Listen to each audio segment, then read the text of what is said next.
शिव शिव शिव शिव शिव शिव शिव शिव शिव शिव शिव மகத்துல ஒண்ணுல ஓடிட்டு இருக்கா.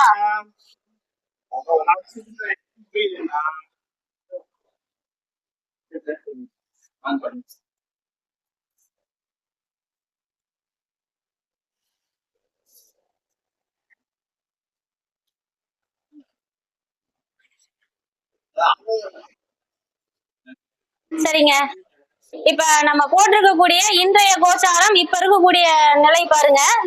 கிரக மாளிகா யோகம், கிரக மாளிகா யோகம். சரிங்களா? இப்ப ராகு கேதுக்குள்ள கோள்கள் மாட்டிக்கிச்சானா சனியை தவிர மீதி எல்லா கோள்களும் வெளியில தான் இருக்கு. காலசர்ப யோகம். அப்ப ஒருத்தருடைய ஜாதகம் பார்க்க கொண்டுட்டு வந்திருக்காங்க. இதுன்ட்டு இல்ல, பொதுவா ஒரு ஜாதகம் கொண்டுட்டு வந்திருக்காங்க. அந்த ஜாதகம் பார்த்த உடனே நம்ம பலன் சொல்லணும். அந்த ஜாதகம் நல்லா இருக்கு அப்படின்னு சொல்லி பார்க்கணும். இப்ப கொஞ்ச நேரத்துக்கு முன்னால ஒரு ஜாதகம் போட்டோம், ஐயா போட்டிருந்தார். லக்னம் என்ன, அதே துலாம் லக்னம் தான். லக்னாதிபதி நீச்சம், ராசியாதிபதி நீச்சம். நீச்ச பரிவர்த்தனை எல்லாம் விட்டுறணும். குடும்பாதிபதியும் நீச்சம், 7ஆம் அதிபதி நீச்சம். இந்த கிரகம் நீச்சமா இருக்கும் போது இந்த ஜாதகத்துக்கு நம்ம என்னதான் பலன் சொன்னோம்னாலும் அவங்களுக்கு வந்து அதை ஏத்துக்க முடியாது. நம்ம கிட்ட கொடுத்துட்டு இன்னொருத்தரையும் போய் பார்ப்பாங்க. நல்ல பலன் நீங்க சொன்னீங்கனாலும் பழிக்காது. பழிச்சிருந்தாதானே ஒரு முறையோட விடுவாங்க. ஆமா தானே? அப்ப ஒரு ஜாதகத்தை பார்த்ததே இது பலமுள்ள ஜாதகம்னு எப்படி சொல்றது? எந்த ஜாதகத்துக்கு என்ன பலன் சொன்னோம்னாலும் அது யாருக்கு பழிக்காது அப்படின்னா, எந்த கிரகமும் உச்சமடையாத ராசிகள் என்னென்ன? மிதுனம், மிதுனத்துல சிம்மா, தனுசு, கும்பம். இந்த ராசி லக்னங்கள்ல ராசியும் அமைஞ்சு லக்னமும் அமைஞ்சு ஒரு ஜாதகம் நம்ம கிட்ட வருது அப்படின்னம்னா அவங்களுக்கு நம்ம பலன் சொன்னோம்னா பலன் ஒண்ணு எடுபடாது. அவங்களுக்கு எது சொன்னாலும் திருப்தியா அடைய மாட்டாங்க. ஏன்னா அந்த ராசி லக்னங்கள்ல எந்த கிரகமும் உச்சமடையில. ஒருத்தருடைய ஜாதகம் அதுல சூரியன் லக்னத்துல இல்ல ராசியில, குரு ஒரு ராசி லக்னத்துல, குரு வந்துட்டு ராசிலயோ லக்னத்திலயோ இப்படி இருக்கக்கூடியவங்க நல்ல அறிவாளிகளா இருப்பாங்க, தெய்வ சிந்தனை உடையவர்களா இருப்பாங்க. அவங்க கிட்ட நம்ம என்ன சொன்னோம்னாலும் அந்த பரிகாரம் பலிக்கும். 1, 5, 9 இது மூணுமே ஒரே இயக்கத்தை தரும். தன்மைகள் தான் வேறுபடுமே ஒழிய இயக்கம் வந்துட்டு ஒரே இயக்கமா இருக்கும். இப்ப மேசத்துல இருக்கக்கூடிய அதே நட்சத்திரங்கள் சிம்மத்திலயும் இருக்கும், தனுசுலயும் இருக்கும். ஆமாவா இல்லையா? இங்க வந்துட்டு அஸ்வினி, மகம், மூலம், இந்த மாதிரி பரணி, பூரம், பூராடம், உத்ரா, இங்க வந்துட்டு கிருத்திகை, உத்ரா, உத்ராடம். அப்ப இது எல்லாமே அதே மாதிரி. அதுக்கு வந்துட்டு திரிகோணம். ஒவ்வொரு இடத்துக்குமே திரிகோண நட்சத்திரங்கள் ஒரு பாகவத்துக்கு ஹெல்ப் பண்ணும். ஒரு பாகவம் இன்னொரு பாகவத்துக்கு ஹெல்ப் பண்ணும். இப்ப லக்னம் வந்துட்டு கெட்டு போச்சு, 9வது இடம் பலமா இருக்குதுன்னு வைங்களேன். அப்போ அந்த லக்னம் கெட்டு போச்சுன்னு சொல்லவே கூடாது. அது அதோட அடாப்ட் ஆயிக்கும். அப்பாவுடைய தொழிலை அப்படியே ஃபாலோ பண்ண ஆரம்பிச்சிடும். 9வது இடம் பலவீனமா இருக்கு, ஆனா பாட்டனாருக்குரிய இடம் சூப்பரா இருக்குன்னு வைங்க. 5வது பாகமும் பலமா இருக்குன்னு வைங்களேன். சொத்து பத்துக்களோட இந்த பேரன் பிறந்த நேரம் பாட்டனாருக்கும் யோகமா இருக்கும், இவங்களுக்கும் யோகமா இருக்கும். இப்ப நான் போட்ட நேரம் நல்ல நேரம் தான். ஏன்னா நம்ம கோச்சாரத்துல போட்டிருக்கக்கூடிய கிரகங்கள் எல்லாமே கிரக மாளிகா யோகத்துல இருக்கு. காலையில இன்னொரு ஜாதகம் போட்டோம், அண்ணன் போட்டிருந்தாரு பாத்தீங்களா? எல்லா கிரகமுமே எப்படி இருக்கு? சனி நட்சத்திரத்துல கிரக யுத்தத்துல இருக்கு. கிரக மாளிகா யோகத்துக்கும் கிரக யுத்தத்துக்கும் என்ன டிஃபரெண்ட் இருக்கு? அதாவது வீட்டுல ஏதாவது ஒரு வீட்டுல இந்த 30 டிகிரிக்குள்ள நான் மட்டும் இருக்கேன். அது எதுக்குள்ள இருக்குதோ 30 டிகிரியில எந்த டிகிரியில வேணாலும் இருக்கலாம். யாருக்கும் இடம் கொடுக்க வேண்டிய அவசியம் இல்லை. அந்த இடம் எனக்குன்னு சொல்லி சொந்தம் கொண்டாடுது. இப்படி இருக்கும்போது அது வந்து யோகம். ஒரு ராசிக்குள்ள ஒரு கோள் இருக்கலாம், 2 கோள் இருக்கலாம். அதுக்கு மேல கோள்கள் இருந்ததுன்னா அந்த பாகவத்தினுடைய தன்மையை பிரிச்சுக்க முடியாம தடுமாறும். அடுத்தது இது ஒரு பாயிண்ட். அப்போ ஒரு ஜாதகம் வந்திருக்கு, அந்த ஜாதகத்துக்கு பலன் சொல்லணும். அதுக்கு என்ன எடுத்ததே பாக்குறதுக்கு என்ன பலன்? அப்போ திரிகோண கோணங்கள் இதுக்கு வந்துட்டு திரிகோணம் நல்லா இருக்கா? லக்னாதிபதி போய் 6, 8, 12 மறைவுல இருக்குதா? அப்படி மறைவுல இல்லைனாலே அதுவே பெரிய யோகம். கேந்திர கோணத்துல இருந்ததுனாலும் 2, 11 இருந்ததுனாலும் அதுவே யோகம். இப்ப பாதகஸ்தானத்தை பத்தி பேசினாரு ஐயா. பாதகஸ்தானத்துல நம்மளுடைய லக்னாதிபதி போய் அமர்ந்துட்டாலும் அவங்களுக்கு நம்ம சொல்லக்கூடிய விஷயம் இல்ல ஆசிரியரே சொல்லி கொடுக்கக்கூடிய விஷயமா இருந்ததுனாலும் ஏறாது, பழிக்காது. அடுத்தது திதி சூன்யத்துல நம்மளுடைய ராசியும் லக்னமும் போயிருச்சு. ஒரு அஷ்டமி திதி, கன்னியா லக்னம், மிதுன ராசி, திதி சூன்யமா இல்லையா? ராசி லக்னமும் அதுலயே போயிருச்சு. இப்ப அவங்களுக்கு நம்ம பலன் சொன்னோம்னாலும் சரியா வந்துட்டு ஒர்க் அவுட் பண்ண முடியாது. வேற வழியே இல்ல. இன்னாருக்கு நம்ம பலன் சொல்லியே ஆகணும். ஒரு குடும்பஸ்தானத்துக்காக வந்திருக்காங்கன்னா, குடும்பஸ்தானம் இப்ப லக்னம் எப்படி இயங்கும்னு சொன்னேன்? 1, 5, 9ல இருந்து இயங்கும்னு சொன்னேன் இல்லையா? இப்ப இந்த லக்னத்துக்கு இந்த லக்னாதிபதி செவ்வாய் இப்ப மேச லக்னமா இருக்கு. இப்ப இந்த லக்னத்தையும் எடுத்துக்கலாம். இந்த லக்னாதிபதி யாரு? சுக்கிர பகவான். சுக்கிரன் போய் எங்க இருக்கிறாரு? சுமஸ்தானத்துல அமர்ந்திருக்காரு. இவர் அமர்ந்திருக்கக்கூடிய நட்சத்திரம் என்ன? அது பாத்துக்கணும். அப்ப இந்த இந்த சுக்கிரன் ஒரே ஒரு வீட்டுக்கு அதிபதி. அப்ப இந்த சுக்கிர பகவானுடைய திசை வரக்கூடிய காலம் முழு இவங்க காலம் முழுசுமே இந்த லக்னம் எந்த வீட்டுல போய் நிக்குதோ, அதுவும் கர்மஸ்தானத்திலேயே போய் நின்னுதுன்னா, 10வது வீட்லயே போய் நின்னுதுன்னா, காலம் முழுச இவங்களுக்கு தொழில் சம்பந்தப்பட்ட நினைவுகளா தான் இருக்கும். என்ன ஆசை? தொழில் நல்லா இருக்கணும், தொழில் நல்லா இருக்கணும். முழுசும் வந்துட்டு அர்ப்பணிப்பு அப்படிங்கிறது அவங்களுக்கு அதை குறிச்சேதான் இருக்கும். அடுத்தது 2வது பாகத்தை இயக்கணுங்க. லக்னம் வந்துட்டு இயங்குதே இல்ல. அப்புறம் 2வது பாகத்தை நான் இயக்கணும். இப்ப 2ஆம் அதிபதி எப்படியா இருக்கணும்? 2க்கு கோணம் பலமா இருக்கணும். 2க்கு கோணம் எது? 6, 10. அப்ப இந்த தனம் வரணும்னா உழைக்கணும், ஜீவனம் பண்ணணும். உழைக்கணும், ஜீவனம் பண்ணணுமா இல்லையா? அப்ப ஒவ்வொரு பாகவத்துக்கும் அதனுடைய கோண பலமும் சேர்ந்துதான் வேலை செய்யும். எந்த ஒரு கிரகம் இருக்கக்கூடிய இடம், இப்ப 4வது வீட்டை பாக்குங்க, 8வது வீட்டை பாக்குங்க, 7வது வீட்டை பாக்குங்க, செவ்வாய் அப்படிங்கிறதுக்கு அப்பாற்பட்டு பாகவங்களும் வேலை செய்யும். இப்ப 2 ஆதிபத்தியம் உள்ள கிரகம் இருக்கு. இப்ப இந்த செவ்வாய் இருக்காரு, 2 ஆதிபத்தியம் உள்ள கிரகம். அப்போ இவரு குடும்பஸ்தானமா வேலை செய்வாரா, 7ஆம் இடமா வேலை செய்வாரா? இந்த செவ்வாயினுடைய திசை வரக்கூடிய காலம் இது குடும்பஸ்தானமா 7வது இடமா தான் வேலை செய்யும். குடும்பஸ்தானத்துக்கு வேலை செய்யாது. அப்படி இல்லைங்க. இப்ப வந்துட்டு இந்த குரு பகவான் 6வது வீட்டுக்கு அதிபதியா தான் வேலை செய்வார். அது எப்படி? 3வது வீட்டுக்கு அதிபதியா வேலை செய்ய மாட்டார். 2 ஆதிபத்தியத்துக்குள்ள வீட்டுக்குரிய கிரகம் பெண் வீட்டில் இருந்தால் பெண் வீட்டிற்குரிய வேலையையும், ஆண் வீட்டில் இந்த குரு இருந்திருந்தா 3க்குரிய வேலையையும் செய்யும். இதெல்லாம் சூட்சமா ரொம்ப ஈஸியா ஒரு ஜாதகத்தை பார்த்ததே இது இப்படிதான் வேலை செய்யும் அப்படின்ட்டு நெட்டெடுப்பு ஜோதிடமா சீக்கிரமா பார்த்து முடிச்சிடலாம்.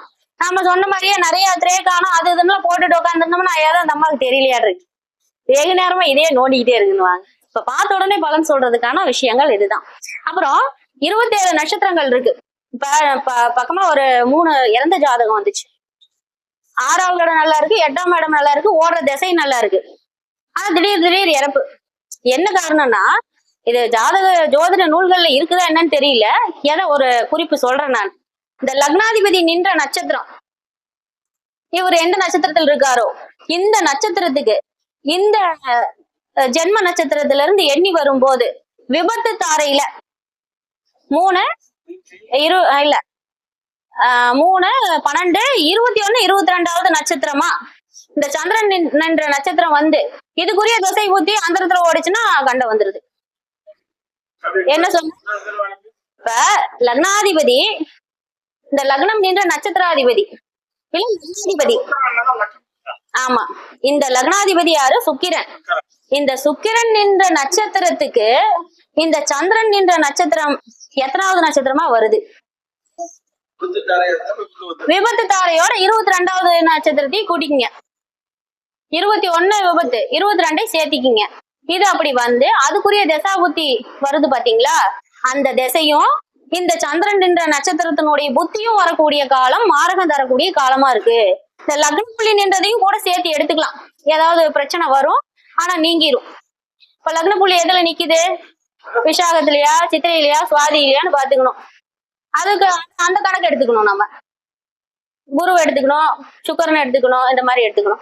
சரி, அப்படி பாத்துக்குங்க. அடுத்தது இப்ப ஒவ்வொரு 3 விதமான ஒருத்தர் வந்து ஒரு தெய்வத்தை வழிபாடு பண்ணணுங்கிறது சரியான விஷயமா, இல்ல திசைக்குரிய தெய்வத்தை வழிபாடு பண்றது சரியான விஷயமா, நட்சத்திரத்துக்குரிய தெய்வத்தை வழிபாடு பண்றது சரியான விஷயமா, லக்னாதிபதிக்குரிய தெய்வத்தை வழிபாடு பண்றது சரியான விஷயமா? இப்ப என்னுடைய திசை வந்துட்டு இப்ப சூரிய திசை ஓடிட்டு இருக்குது. நான் துலாம் லக்னத்துல பிறந்திருக்கேன். துலாம் லக்னத்துல ஒரு குறிப்பிட்ட நட்சத்திரம் இல்லைன்னா சுக்கிரனுக்கு போய் நான் வந்துட்டு அந்த தெய்வத்தை உருவேத்துறேன்னு வைங்களேன். சூரியனுக்கு என்ன ஆகும்? திசைக்கு என்ன ஆகும்? பகையாகும்.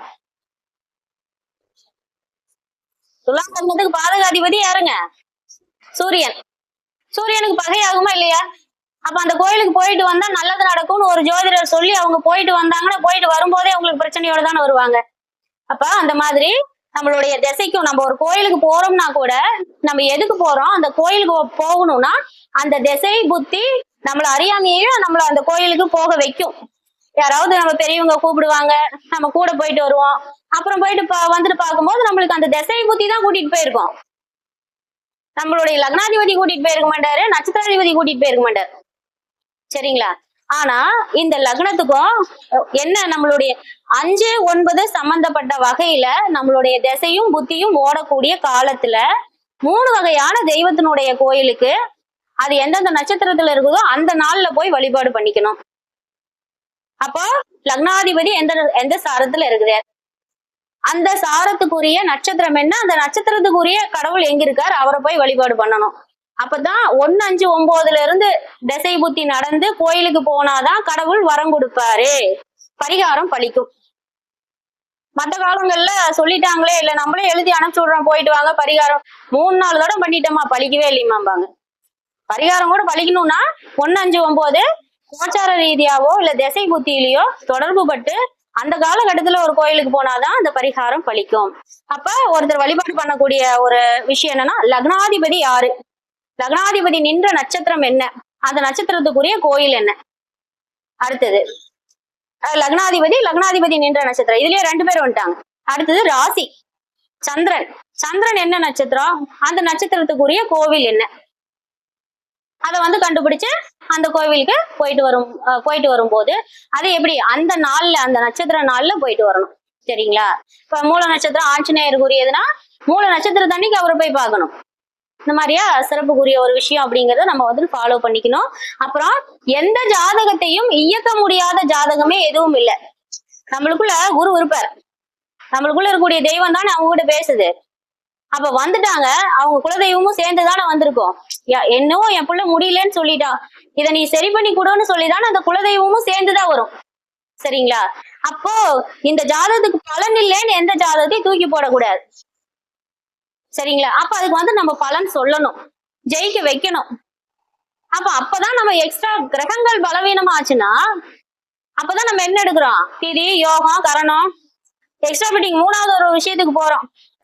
பலமா இருந்ததுன்னா நம்ம எந்த திசைக்கும் போகவே தேவையில்லை, பார்த்துட்டு நீ இதை பண்ணிக்கிட்டு தான் இருப்பாங்க. சரிங்களா? அப்ப 27 நட்சத்திரம் ஒரு அப்புறம் காலபுருஷனுக்கு 1, 7 யாரு செவ்வாய் சுக்கிரன் ஒருத்தருடைய ஜாதகத்துல 6, 8, 12 ஒருத்தருக்குள்ள ஒருத்தர் இருக்கக்கூடாது. அடுத்தது தாராதிபதி எந்த தாராதிபதியோ இந்த செவ்வாய், இந்த தாராதிபதியோட லக்னாதிபதி 6, 8, 12 இருக்கக்கூடாது. அப்படி இருந்தாலும் நட்பும் குடும்ப வாழ்க்கைக்கும் ஒரு சிறப்பு வர்றது இல்ல, இதை தெரிஞ்சுக்கணும். அதே மாதிரி தொழில் ஸ்தானாதிபதிக்கு, தொழில் ஸ்தானம் யாரோ 10ஆம் அதிபதிக்கு 10ஆம் அதிபதி 2ல, லக்னாதிபதி போய் நின்று 2ல நிக்கிறார். அப்ப இந்த நேரத்துல பிறக்கக்கூடிய குழந்தை இது பாதக ஸ்தானம்னு நம்ம எடுத்துக்கூடாது.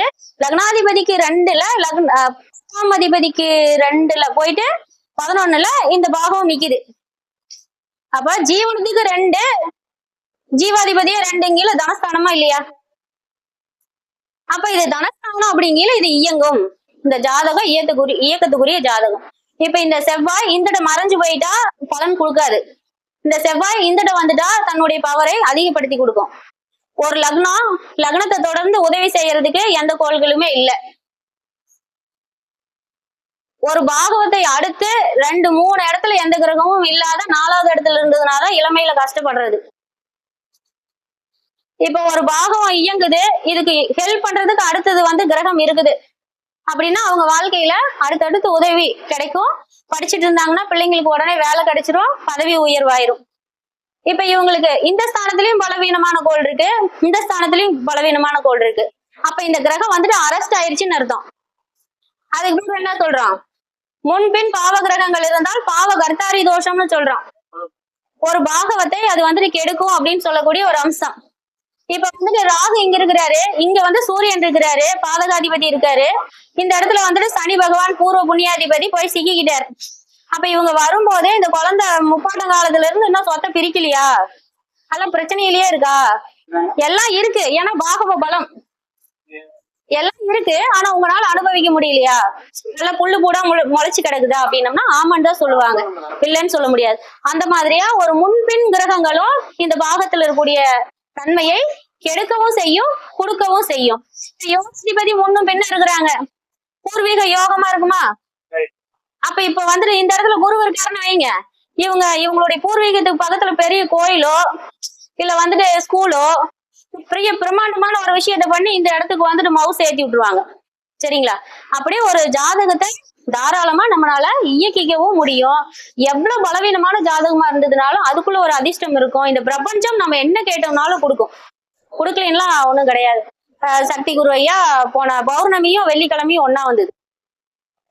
அப்போ என்னோட பையன் வந்துட்டு யூடியூப்ல ஒரு பாட்டு கேட்டுட்டு இருந்தான். அந்த பாட்டு பாத்தீங்கன்னா எங்க அம்மா பக்கத்துல இருக்காங்க, பாரு உங்க அம்மா சமைக்காத வந்துருவாங்க பாருன்னு. காதுல வேற கேட்டுக்குச்சு, கௌரவ குறைச்சல் வேற, எப்படி நம்ம போறது அப்படின்ட்டு நின்னுட்டு இருக்கேன். ஆனா இந்த பாட்டு என் காதுக்குள்ள உழுவுது. பாத்திரம் விளக்குறேன், சமைக்கிறேன், 2 மணி நேரமும் இதை தொடர்ந்தே என்னுடைய மனசு வந்து மந்திரம் மாதிரி அந்த பாட்டை பிடிக்குது. இந்த பாட்டு என்னன்னா, உன்னைத்தானே அம்மா நான் எல்லோருக்கும் சொல்லி வச்சேன், உன் பேரு சொல்லி சொல்லி பொதுக்கான பொங்க வச்சேன், ஊருக்கெல்லாம் வழிகா ஊருக்கெல்லாம் உசுரூட்ட தவச்சான் பாலூட்ட வாத்தாயி எட்டு வச்சு வாத்தாயி பொட்டு வச்ச மகமாயி. இந்த பாட்டு சூப்பரான பாட்டு. இத மந்திரம் உள்ள தந்திரம் உள்ள அதை பாடிட்டு இருக்கேன். எங்க ஊர்ல ஒரு பகவதி அம்மன் இருக்காங்க, நல்ல வாட்ட சாட்டமா அழகான சாமி. எனக்கு டக்குன்னு இந்த பாட்டு பாடிட்டு இருக்க, எனக்கு அவங்க எழுந்திரிச்சு நடந்து வந்தா எப்படி இருக்கும்? நல்லா வாட்ட சாட்டமா அழகா இருக்காங்களே, இவங்க உட்கார்ந்து இருக்காங்களே, இவங்க எழுந்திரிச்சு நடந்து வந்தா எப்படி இருக்கும்னு மனசுக்குள்ள திங்க் பண்ணிக்கிட்டு வேலையெல்லாம் முடிக்கிறேன். இது ஒண்ணும் மந்திரம் கிடையாது, தந்திரம் கிடையாது. வெள்ளிக்கிழமை நைட்டு பௌர்ணமி பூஜையெல்லாம் முடியுது, சனிக்கிழமை காலையிலங்காட்டி அந்த கோயில் சாமி ஆடி வீட்டுக்கு வந்துட்டாரு. அவருக்கே தெரியல ஏன் வந்தேன்னு, ஆனா எனக்கு தெரியும். ஆமா, ஏன்னா பெரிய மந்திரமா? ஆமா, வளையல் கொண்டுட்டு வந்திருக்காரு, பொங்கல் கொண்டுட்டு வந்திருக்கிறேன், ஜாக்கெட் பீட்டு கொண்டுட்டு வந்திருக்காரு, பூ அம்மாவுக்கு முத நாள் நைட்டு வச்ச பூவெல்லாம் ஏன் தம் பொண்டாட்டி கொண்டே கொடுக்க தெரியாதா? யாரா இருந்தாலும் பூசாரியார் என்ன பண்ணுவாங்க, தம் பிள்ளைங்களுக்கு கொடுக்கணும் தான் நினைப்பாங்க. இல்லைம்மா நீ வர கோயிலுக்கு வர லேட் பண்ணிட்ட, உமாலே நினப்பா இருந்தது. எப்படி நினப்பா இருந்தது, கொண்டுட்டு வந்து கொடுத்துட்டு போலான்னு வந்தம்மா. அந்த கருவறைக்குள்ள இருக்கிறதுனால அந்த பூ வாடவே இல்லை, அவ்வளவு நல்லா இருந்தது. அப்ப என்ன சொல்ல வரேன்னா, நம்ம சொல்ற பெரிய மந்திரம் வந்துட்டு நிறைய அந்த சமஸ்கிருதத்துல படிச்சு மனப்பாடம் பண்ணி அர்த்தமே என்னன்னு தெரியாத உளறிக்கிட்டு அந்த மந்திரத்தையும் தப்பா சொல்றதை விட, இந்த தெய்வத்தை நான் வந்துட்டு கூப்பிடுறேன், இந்த நட்சத்திரத்துல நான் இந்த கோயிலுக்கு போறேன், இந்த தெய்வம் எனக்கு உதவி செய்யும், அதுல அந்த ஜோதிடர் சொன்னாங்க அதுக்காக நான் வந்திருக்கேன், நீ உதவி செய்வேன்னு எனக்கு தெரியும், நீ உதவி செய்யன்னு சொல்லி ஒரு ஆத்மபூர்வமா ஒரு கஸ்டமர் போய் இறைவனிடம் கேட்டால் பரிகாரம் சொல்றதுனால எப்படியா இருக்கணுமா, 5-1-5-9-1 சம்பந்தப்பட்ட திசை புத்தி காலமா இருக்கணுமா. அப்ப போய் கடவுள்கிட்ட கேட்டா ஒரே டைம் பரிகாரம் பண்ணிட்டு வந்தா தீர்ந்து போச்சு. எந்த தெய்வத்துக்கா இருந்ததுனாலும் அபிஷேகம் பண்ணணும், பாவத்தையெல்லாம் கழுவுப்பா அப்படிங்கிறமில்ல, பால் அபிஷேகம் பண்ணனா பாவ விமோச்சனம், கடன் தீரணுமா தேன் அபிஷேகம், இளநீர் அபிஷேகம். இப்போ ஒரு புதையல் ஒண்ணு கிடைக்கணும், இல்ல வந்துட்டு பழைய சரக்கு நம்ம கிட்ட வந்து சேர வேண்டியது தேங்கியே நிக்குது தூரத்துல அப்படியே மேல தேங்காய் தொங்குற மாதிரி, அது கைக்கு வரணுமா இளநீர் அபிஷேகம். ஒவ்வொரு சந்தானம் நம்மளுடைய குழந்தைகள் நல்லா இருக்கணுமா சந்தன அபிஷேகம், மங்களமா இருக்கணுமா மஞ்சள் அபிஷேகம். ஒவ்வொரு அபிஷேகத்துக்கும் ஒவ்வொரு சிறப்பு உண்டு. குறைஞ்சது 5 வகையான அபிஷேகம் பண்ணி அந்த தெய்வத்தை பூவா அலங்கரிச்சு ஒரு புது புடவை ஒண்ணு சாத்தி, இல்ல சாமி ஆண் தெய்வமா இருந்ததுன்னா பட்டுக்கரை வச்ச வேஷ்டி அங்கவஸ்திரம், தலைக்கு வந்துட்டு ஒரு துண்டு, அதை சாத்தி வழிபாடு பண்ணி பூரணமா கேட்டால் 100% கிடைக்கும். சரி பண்ண முடியாத ஜாதகமே இல்ல, எவ்வளவு பிச்சை எடுக்கக்கூடிய ஜாதகமா இருந்ததுனாலும் பிச்சை எடுக்கிறதா உன் ஜாதகத்துல இருக்குதா? அதே மாதிரியே தொழில் என்ன கேட்டு பெறது என்ன, அந்த தொழில் நீ பண்ணன்னு சொல்லி வழிகாமிக்க முடியுமா முடியாதா? பிச்சை எடுக்கிறது தொழில்னு இருக்குதா? பெரிய நாக்கடைக்காரவங்க காசு கொடுங்கன்னு கேக்குறாங்களா இல்லையா? இப்படியே கொடுங்கங்கிறாங்க, இப்படித்தானே கொடுங்குறாங்க, எப்படி வேணாலும் மாத்தி வைக்கலாங்க ஒரு ஜாதகத்தை, முடியுங்க. சரிங்களா? அடுத்தது 27 நட்சத்திரத்துக்குரிய ஒரு கோவில்கள் எங்க இருக்குங்கிறத சீக்கிரமா சொல்லிடுறேன். இதெல்லாம் நீங்க கஷ்டப்பட்டு கண்டுபிடிக்கணும் இல்ல.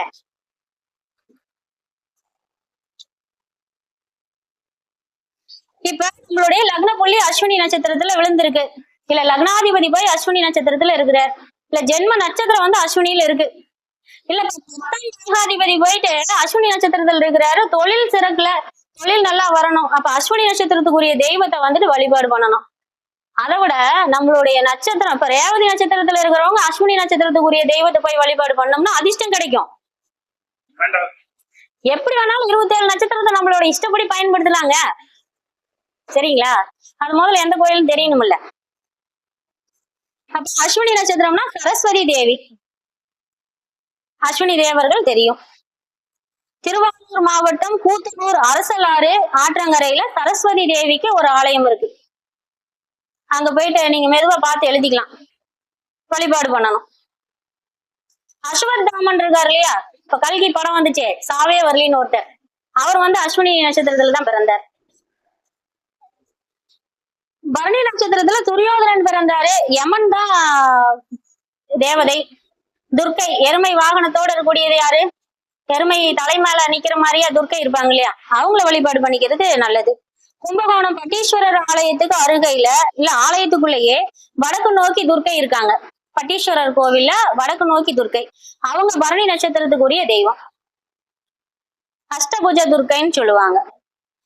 கிருத்திகை நட்சத்திரம்னா நெற்றிக்கண், சிவபெருமானுடைய நெற்றிக்கண்ல இருந்து பிறந்தார் இல்லையா முருக கடவுள், அவர்தான் கிருத்திகை நட்சத்திரத்துக்குரிய நல்ல தேவதை, அக்னி தேவன்.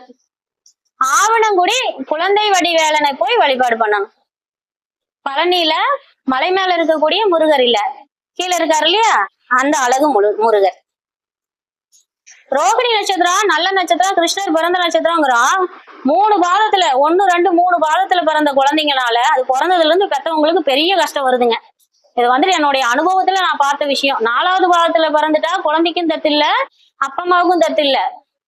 அதுலயும் பாருங்க, நம்மளுடைய புராணங்கள் எல்லாமே ஒரு விதத்துல உண்மைய வந்துட்டு உள்ள ஒளிச்சுதான் வச்சிருக்கு. கிருஷ்ணர் பிறந்த இடம் ஒண்ணு, அவரை கொண்டுட்டு வந்து துவாரகையில பிருந்தாவனத்துல போட்டாங்க, அங்கதான் ஜாலியா வளர்ந்தார். இருந்தாலும் அவர் பாம்பு வாய்க்குள்ள போனாரு, தண்ணிக்குள்ள போனாரு, பொழைச்சு வந்துட்டாரு. நம்மளால முடியுமா? அவர் சாமி. சரி, பிரம்மதேவன் தான் அதுக்குரிய தெய்வம். குருவாயூர்ல இருக்கக்கூடிய கிருஷ்ணரை போயிட்டு வழிபாடு பண்ணிக்கலாம். அது எப்படிங்க, ரோகிணி நட்சத்திரத்துல நான் எந்த நட்சத்திரத்துக்கு சொல்றேனோ அந்த நட்சத்திரத்துக்குரிய நாள்ல தான் போகணும். நம்ம நட்சத்திரத்தன்னைக்கு அங்க போக கூடாது. அந்த தெய்வ என்ன நட்சத்திரம், அங்க என்ன நாள் சிறப்பு, அந்த நட்சத்திரம் தானே, அந்த நாள்ல போகணும். அடுத்தது ரோகிணி மிருகசீரிஷ நட்சத்திரம், சந்திரன் தான் அதிதேவதை. பிறந்தாரு திங்களூர்ல இருக்கக்கூடிய சந்திர பகவான வழிபாடு பண்ணலாம். சந்திர சூடேஸ்வரருங்கிறது சிவபெருமானுடைய பேர். திருவாதிரை நட்சத்திரம் சிவன் தான் அதிதேவதை, அதுலதான் பிறந்தாரு. திருவாதிரை நட்சத்திரத்துல 4வது பாதத்துல ஒரு பெண் குழந்தை பிறந்ததுன்னா தாயாருக்கு பீடை, தாயாருக்கு வந்துட்டு கண்ட வருது. நீங்க சொன்ன மாதிரி ராகு சனி கேதுவனுடைய தசை புத்தியில குழந்தை பிறக்கும் போது குடும்பத்துக்கு கஷ்டம்னாலும் 4வது பாதங்கிறது ரொம்ப கஷ்டம். சரிங்களா? சிதம்பரம் அதிர்ஷ்டஸ்தலம் வந்துட்டு சிதம்பரம் தான். மார்கழி மாதம் வந்துட்டு ஆருத்ரா தரிசனம். ஆருத்ரான என்ன, திருவாதிரை தானே. அப்ப அந்த நாள்ல மார்கழி மாதத்துல போயிட்டு சிதம்பரம் நடராஜ பெருமான வழிபாடு பண்ணிட்டு வர்றது ரொம்ப நல்லது. புனர்பூச நட்சத்திரம் அதிதி, அக்னி தேவனுடைய தேவதை அதிதி. ராமகிருஷ்ணன் இதுலதான் பிறந்தாங்க, ஸ்ரீ ராமரும் இதுலதான் பிறந்தார். சென்னை அரக்கோணத்துக்கு பக்கத்துல இருக்கக்கூடிய திருவள்ளூர் வீர ராகவ பெருமான போய் வழிபாடு பண்ணணும் புனர்பூச நட்சத்திர நாள்ல. வீர ராகவ பெருமாள் நட்சத்திரம் அதிதேவதை பிரகஸ்பதி, பரதன் பிறந்தாரு, தட்சிணாமூர்த்தி வந்துட்டு வழிபாடு பண்ணலாம். தைப்பூச திருநாள்ல பௌர்ணமி நாள்ல பாத்தீங்க அப்படின்னு சொன்னோம்னா திருச்செந்தூர் போய் முருகரை வழிபாடு பண்ணிட்டு 108 சுண்டல் முதல் நாள் நைட்டே ஊற வச்சு கோர்த்து எடுத்துட்டு போயிடணும். அங்க இருக்கக்கூடிய அப்படியே சூரசம்ஹார மூர்த்தி வழிபாடு பண்ணனதே தட்சிணாமூர்த்தி இருப்பார். தட்சிணாமூர்த்திக்கு அந்த சுண்டல் மாலையை சாத்திட்டு வெறும் 10 ரூபா தான் அந்த மஞ்சள் கயிறு. எங்க போனாலும் தெய்வ பிரசாதம்னு எதையாவது ஒண்ணு வாங்கிட்டு வரோம். மஞ்சள் கயிறை வந்துட்டு கையில கட்டிக்கிட்டு வந்தாங்க அப்படின்னு சொன்னோம்னா அந்த நட்சத்திரத்துக்குரிய பூச நட்சத்திரத்துக்குரிய அதிதேவதையினுடைய சக்தி கிடைக்கும். நீங்க அங்க போறீங்க. ஆயில்ய நட்சத்திரம் அதிதேவதை ஆதிசேஷன். ஆதிசேஷன் பிறந்தது வந்துட்டு ஆயில்ய நட்சத்திரம். லட்சுமணத்துல தான் பிறந்தாரு, சத்ருகணத்துல தான் பிறந்தாரு. திருநாகேஸ்வரத்துல இருக்கக்கூடிய திருநாகேஸ்வரத்தில் இருக்கக்கூடிய நம்ம நாகேஸ்வரரையும் வழிபாடு பண்ணலாம், ஒரு ராகுவையும் வழிபாடு பண்ணலாம், ஆண்டாசி போல் கேதுவையும் வழிபாடு பண்ணலாம். அதாவது தலையையும் வழிபாடு பண்ணலாம், வாளையும் வழிபாடு பண்ணலாம். சரிங்களா? அது ரொம்ப சிறப்பு. மக நட்சத்திரம் பித்ருக்கள். நம்ம இறந்தவங்களுக்கு இந்த ஆடி 18 முடிஞ்ச கழுவாடின்னு சாமி கும்பிடுவாங்க இல்லையா, அந்த மாதிரி பித்ருக்களை வழிபாடு பண்ணி குலதெய்வத்தை வழிபாடு பண்ணிக்கிட்டு வந்தாலே மக நட்சத்திரத்தினுடைய சக்தி நம்மளுக்கு பூர்ணமா கிடைக்கும். பூர நட்சத்திரம் அரியமான்னு சொல்லக்கூடிய வேதகால கடவுள்னு சொல்றாங்க. ஆண்டாள் பிறந்தது பூர நட்சத்திரம். பார்வதி தேவி, காமாட்சி அம்மன் இல்ல ஆண்டாள், அந்த ஸ்ரீவல்லிபுத்தூர்ல இருக்கக்கூடிய ஆண்டாள், அவங்கள போய் வழிபாடு பண்ணிக்கிறது, பூர நட்சத்திரத்தன்னைக்கு வழிபாடு பண்ணிக்கிறது சிறப்பு. உத்திர நட்சத்திரத்துல பகன்னு சொல்லக்கூடிய வேதகால கடவுள் பிறந்திருக்கிறாரு. பிரகஸ்பதி குரு உச்சம் பெறாருன்னு சொல்றோம் இல்லையா, எங்க பிரகஸ்பதின்னு போட்டிருக்கு, எப்படிங்கய்யா குரு எப்படி பிரகஸ்பதி வந்துட்டு உத்திர நட்சத்திரத்துல பிறந்தாருன்னு போட்டிருக்கு? தேவகுரு. பூச நட்சத்திரத்துக்கு வந்துட்டு கொடுக்கல, உத்திர நட்சத்திரத்துக்கு வந்து பிரகஸ்பதியை கொடுத்திருக்காங்க. வழிபாடு பண்ண சொல்லி திருச்செந்தூர் வந்துட்டு கொடுத்திருக்கிறது உங்களுக்கு, அது தனி கணக்கு. ஆனா உத்திரத்துக்கு வந்துட்டு பிரகஸ்பதியை வந்துட்டு கொடுத்திருக்காங்க. அதிர்ஷ்ட தெய்வம் வந்துட்டு மகாலட்சுமி தேவிங்கிறாங்க. அனுஷா அவங்க இருக்கக்கூடிய தாமரை, ஆனா உத்திரம் வந்துட்டு அவங்களுடைய நட்சத்திரமா. வில்வம் கோயில்கள்ல நெட்டு வச்சு இந்த உத்திர நட்சத்திரத்தை வந்துட்டு அதிர்ஷ்ட நட்சத்திரமா பயன்படுத்தணும்னா மகாலட்சுமியினுடைய எல்லா கடாட்சமும் உண்டாயிருமா. அதெல்லாம் செல்வ வளம், வீட்டுல சண்டை செல்பு இருக்கா அதெல்லாம் தீர்ந்து அன்பு நிலவறது, இந்த மாதிரியான விஷயமெல்லாம் நடந்துருங்கிறாங்க. அஸ்த நட்சத்திரம் சூரிய பகவான் தான் அதிதேவதை. ஜோதிட சாஸ்திரத்துல வந்துட்டு பாத்தீங்கன்னா வல்லுநரா இருக்கக்கூடிய சகாதேவன் அஸ்த நட்சத்திரத்துல தான் பிறந்தார். கன்னி ராசி லக்னத்துல இருக்கிறவங்க பெரும்பாலும் கணக்கு பிள்ளையா இருக்கிறாங்க, ஜோதிடர்களா இருக்கிறாங்கன்னா இதுக்கெல்லாம் வந்துட்டு நல்ல ஒரு சாட்சி தான். நகுலனா இதுலதான் பிறந்தார்.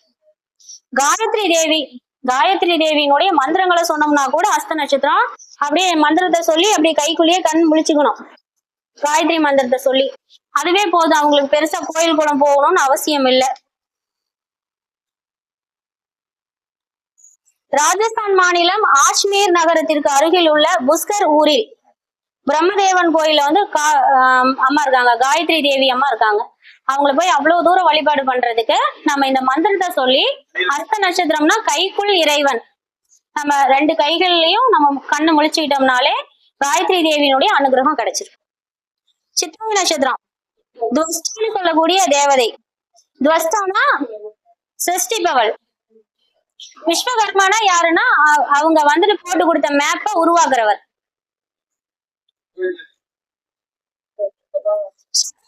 வந்துட்டு சிறப்பு தெய்வம். எங்க இருந்தாலும் வழிபாடு பண்ணிக்கலாம். ஸ்ரீரங்கத்திலயும் சக்கரத்தாழ்வார் இருக்கிறார். பெருமாள் கோவில்ல சக்கரத்தாழ்வார் இருப்பாரு, அங்க போயிட்டு வழிபாடு பண்ணிக்கலாம். சித்திரை நட்சத்திர நாள்ல. சுவாதி நட்சத்திரம் வாயு பகவான் பிறந்த நட்சத்திரம், அது அதிதேவதை நரசிம்மர். அப்ப சுவாதி நட்சத்திரங்கிறது நம்ம நாமக்கல் நரசிம்மர் கோவில்ல அந்த நட்சத்திர நாள்ல வந்துட்டு வழிபாடு பண்ணிக்கிறது ரொம்ப சிறப்பு. விசாக நட்சத்திரம் அக்னி தேவனும் இந்திர தேவனும் வந்துட்டு விசாக நட்சத்திரத்தினுடைய தேவதைகள். நம்மளும் இதுல வந்து பிறந்தாரு. முருகன் வந்து வழிபாடு பண்ணிக்கலாம். ஏன்னா அக்னின்னு வரும்போதே அக்னியிலிருந்து ஆணிலிருந்து ஆண் தோன்றியவர் முருகர், பெண்ணிலிருந்து ஆண் தோன்றியவர் விநாயகர். அனுஷ நட்சத்திரம் தாமரை. மகாலட்சுமிக்கு ரொம்ப பிடிச்சது என்னங்க, அதனாலதான் பத்ம பிரியாள் அப்படின்னுவாங்க, தாமரை மலர். அப்ப நட்புக்கே உதாரணமான மித்திரன்னு சொல்லக்கூடிய தேவன் அதுல பிறந்தார், அவர் தான் அதிதேவனா நம்ம எடுத்துக்கலாம். அப்ப மகாலட்சுமிய மகாவிஷ்ணு எங்க வச்சிருக்காரு, இருதய கமலத்துல வச்சிருக்காரு. லட்சுமி நாராயண சுவாமியை போய் வழிபாடு பண்றது நல்ல பழமையா இருக்கணும் கோவில். 100 வருஷம் 150 வருஷம் குறைஞ்சது ஒரு 500 வருஷம் பழமையான கோயிலுக்கு போனீங்கன்னா அது எல்லாமே நம்மளுக்கு வந்து பாசிட்டிவா இருக்கும். இதுல நான் கொடுக்குற தெய்வம்ட்டு இல்ல, ஒரு 500 வருஷம் பழமையான கோவில், அதுல நான் சொல்லக்கூடிய தெய்வம் இருந்துட்டா கூட நீங்க அதுல வழிபாடு பண்ணிக்கலாம். திருநறையூர் நாச்சியார் கோவில்ல மார்கழி பிரம்மோற்சவத்தப்ப ரொம்ப சிறப்புன்னு சொல்றாங்க, போய் வழிபாடு பண்ணிக்கிறது. திருநறையூருங்க, கும்பகோணத்துக்கு பக்கத்துல திருநறையூர். திருநடையூர் நாச்சியார் கோவில், அம்மன் பேர் வந்து நாச்சியார். லட்சுமி நாராயண சுவாமியா இருக்காங்க அங்க. லட்சுமி நரசிம்ம ஆமாங்க. நட்சத்திரம் வந்து இந்திரதேவன். பொடியாழ்வார் வந்துட்டு அதுல பிறந்தாரு. திருவடந்தை, சென்னை இருக்கக்கூடிய திருவடந்தை ஸ்ரீ லட்சுமி வராக பெருமாள்னு சொல்லக்கூடிய தெய்வம், அதிர்ஷ்ட தெய்வம் திருவடந்தை லட்சுமி வராக பெருமாள். திருப்பதிலையும் வந்துட்டு பாத்தீங்கன்னா, திருப்பதி வெங்கடாஜலபதிக்கு பக்கத்துல அந்த குபேர மூலையில வந்துட்டு வடக்கு புறத்துல இருக்கக்கூடிய தெய்வம் வராகமூர்த்தி சாமி இருக்குங்களா, அவங்களும் வந்துட்டு இந்த தெய்வம், இந்த தேவதையா வேலை செய்வாங்களாம். மூல நட்சத்திரம் அரக்கன். அப்புறம் மூல நட்சத்திரத்துல பிறந்தவன் சஞ்சீவனி மலையவே தூக்கிட்டு வந்த ஆஞ்சநேயர். அவர் அந்த நட்சத்திர நாள்ல போய் வழிபாடு பண்ணிக்கலாம். நட்சத்திரம் ஜல தேவதைகள் அனைத்துமே பூராட நட்சத்திரம். கன்னிமாரெல்லாம் சொல்லுவோம் இல்லையா, அவங்க எல்லாருமே நம்மளுக்கு ஹெல்ப் பண்ணுவாங்க. சாக்கிய நாயனார், 64 நாயன்மார்கள் ஒருத்தர் சாக்கிய நாயனார், அவர் வந்து இதுல பிறந்தாரு. வருண பகவான் திருவானைக்கால இருக்கக்கூடிய வருண பகவான். வருண பகவான் எப்படி இருக்காரு? ஜம்புகேஸ்வரரா ஈஸ்வரர் இருக்காரு இல்லையா, வருணன்னா ஜலம் தானே. உத்திராட நட்சத்திரம் விஸ்வே தேவர்கள், விநாயக பெருமான். பிள்ளையார்பட்டி போலாம், விநாயகர் இருக்கிறாரு, திருச்சி உச்சி பிள்ளையார் இருக்காரு. உத்திராடம் பிள்ளையார் நட்சத்திரத்துக்கு அவரை வழிபாடு பண்ணிக்கலாம். பாண்டிச்சேரியில மணக்குள விநாயகர்னு சொல்லிட்டு அவர் நல்ல அதிர்ஷ்டம் கொடுப்பாராம், மணக்குள விநாயகர், அவரை போய் பார்க்கலாம். திருவோண நட்சத்திரம் பெருமாள் தான் அதிதேவதை. செவ்வாய் தான் பிறந்தார். விபீஷணன் இதுலதான் பிறந்தார். மகாவிஷ்ணு வந்துட்டு அதிர்ஷ்ட தெய்வம். கல்வி கடவுளா இருக்கக்கூடிய ஹயக்ரீவரை வழிபாடு பண்ணிக்கிறது ரொம்ப நல்லது. செல்வ வளம் பெருகணும்னா ஸ்ரீனிவாச பெருமானை போய் வழிபாடு பண்ணிக்கலாம் திருப்பதியில. திருவந்திபுரம் தேவநாயகன் சொல்லக்கூடிய பேர்ல சாமி இருக்கு, அவங்கள போய் வழிபாடு பண்ணிக்கலாம். ஹயக்ரீவர் வழிபாடு ரொம்ப சிறப்புன்னு சொல்றாங்க. அவிட்ட நட்சத்திரம் வசுக்கள், அஷ்ட வசுக்கள் வந்துட்டு அதிதேவதைகள். பிறந்தார். அனந்த பத்மநாத பெருமான் அதிர்ஷ்ட தெய்வம். திருவனந்தபுரத்துல ஸ்ரீ லட்சுமி ஹயக்ரீவரா இல்ல லட்சுமி நாராயண சுவாமியா இருக்கிறாங்க.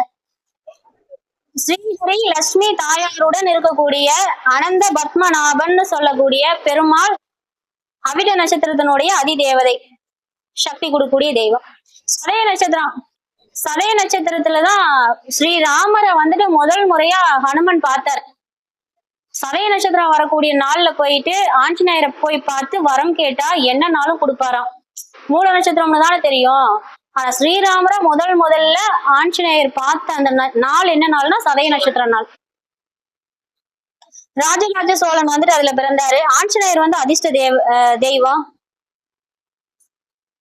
திருக்கடையூர் அமிர்த விடேஸ்வரரை வழிபாடு பண்ணிக்கலாம். அதுவும் இந்த டாக்டருக்கு படிக்கிற பிள்ளைங்களா இருந்ததுன்னா திருக்கடையூர் அமிர்த கடேஸ்வரர் கோவிலுக்கு போயிட்டு அந்த சாமிக்கு அபிஷேகம் பண்ணி வழிபாடு பண்ணிட்டு வந்தா எவ்வளவு உயிர் கண்டிஷன்ல ஒரு பேஷண்ட் வந்தா கூட அவங்கள காப்பாற்றக்கூடிய சக்தி கிடைக்குமா. பூர்வபதி நட்சத்திரம் ஏகபாதன் சொல்லக்கூடிய அதிதேவதை, சிவனுடைய அம்சமானவரா. குபேரன் எங்க போய் வழிபாடு பண்றது? திருப்பதியில உண்டியல் வடிவத்துல இருக்கிறாராம் குபேரன். திருப்பதியில காசு போடுறதுக்கு முன்னாடி செட்டிக்குளத்துல இருக்காரா. அப்ப திருப்பதியில உண்டியல் வடிவமா சங்கநிதி பத்மநிதிக்கு 2 பேர்த்தையும் கேஷியரா வச்சுட்டு உட்கார்ந்து இருக்காராம். அப்போ தொட்டு கும்பிட்டு அதுக்கப்புறம் தான் பணத்தை நம்ம போடணுமா. கலியுகம் முடியும் வரையில் வட்டி மட்டும்தான் வசூல் பண்ணிக்கிறேனாராம், முதல்ல வசூல் பண்ணலையாம். அதனால முதல்ல அந்த குபேரன் சிலைய நம்ம வீட்டுல வச்சு வழிபாடு பண்ணணும்னா வதை விபத்து தாரையில நம்மளுடைய இந்த யோக நட்சத்திரங்கள் இருந்து அந்த குபேர பொம்மையை கொண்டுட்டு வந்து வச்சு வழிபாடு பண்ணணும்னா எப்பவும் கடங்காரம் தான் நம்ம. அதனால குபேரனை யூஸ் பண்றதுக்கு கூட நம்மளுடைய ஜாதகத்துல ஒரு யோகம் இருக்கணும்.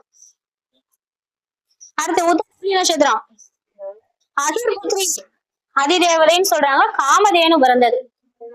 காமதேனு கேக்குறது எல்லாத்தையும் கொடுக்கும் இல்லையா? இல்லைன்னா கோமாதாவனுடைய ஒரு படம் எல்லா இல்லப்பா, கோமாதாவனுடைய ஒரு படம் வாங்கிக்கணும். அதுக்குள்ளேயே கொம்புல இருந்து வால் வரையில எல்லா தெய்வமும் இருக்கு. அவங்கள வழிபாடு பண்ணிக்கலாம். பாவன்னு சொல்லி இப்ப டீ காஃபி யாரு கொடுக்கணும்னா இந்த உத்திரட்டாதி நட்சத்திரத்துல பிறந்திருக்கிறவங்க அதிர்ஷ்ட தேவதையா அவங்க நம்மளுக்கு இருக்காங்க இருக்கணும்னு நினைச்சா டீ காஃபி தாராளமா வாங்கி கொடுக்கலாம். பால் எல்லாரும் குடிக்கிறோமா இல்லையா? நீங்க வாங்கி குடிக்கணும். உத்திரட்டாதி நட்சத்திரம் அதே ஆமா கரெக்டுங்க.